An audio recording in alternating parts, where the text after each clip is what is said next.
আমার আল্লাহ বলেন, হে পৃথিবীর মানুষ, হে আমার বান্দারা, তোমরা দুনিয়ার মধ্যে গিয়েছো, আমি তোমাদেরকে দুনিয়ার মধ্যে পাঠাইলাম।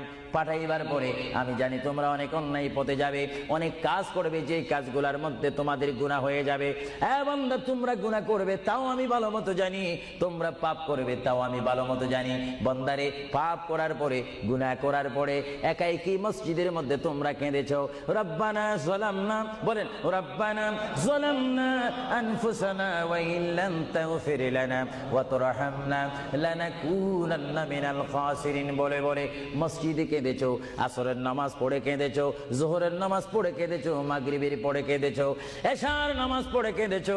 এ বান্দা, নামাজের মুসল্লা যখন বসে যাও, আমি আল্লাহকে তোমরা বারবার বল, আল্লাহ আমার গুনাহ মাফ করে দাও।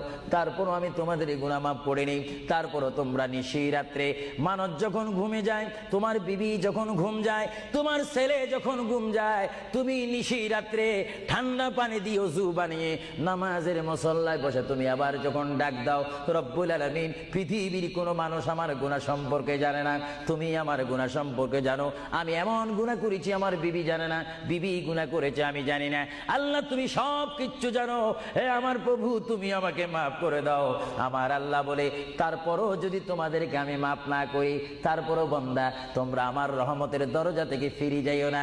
আমি তোমাদেরকে হুকুম দিচ্ছি, ওয়ালাউ আন্নাহুম ইয যালামু আনফুসাহুম জাউকা, বান্দারে, যদি গুনাহ করে ফেলো, আমার রহমত থেকে মুখ ফিরে তুমি চলে যাইও না। বান্দা, আকাশ পরিমাণ যদি গুনাহ করো, পাতাল পরিমাণ যদি গুনাহ করো, সাগরের পানি পরিমাণ যদি গুনাহ করো, পাহাড় তুলনায় যদি তুমি গুনাহ করো, আমার দরবার থেকে তুমি নিরাশ হইও না। বান্দা, আমি তোমাকে একটি রাস্তা বাতাই দিচ্ছি, একটি পথ তোমাকে আমি দেখাই দিচ্ছি। সেই পথটি কোন পথ তোমরা জানো? ওয়ালাউ আন্নাহুম ইয যালামু আনফুসাহুম জাউকা, বান্দারে, যখন তোমরা বরবাদ হয়ে যাবে, তখন তোমাদেরকে একটা পথ আমি তোমাদেরকে দেখাই দিলাম। সেই পথটির নাম হচ্ছে আমার রাসূলের মদিনা। জুড়ে বলেন সুবহানাল্লাহ।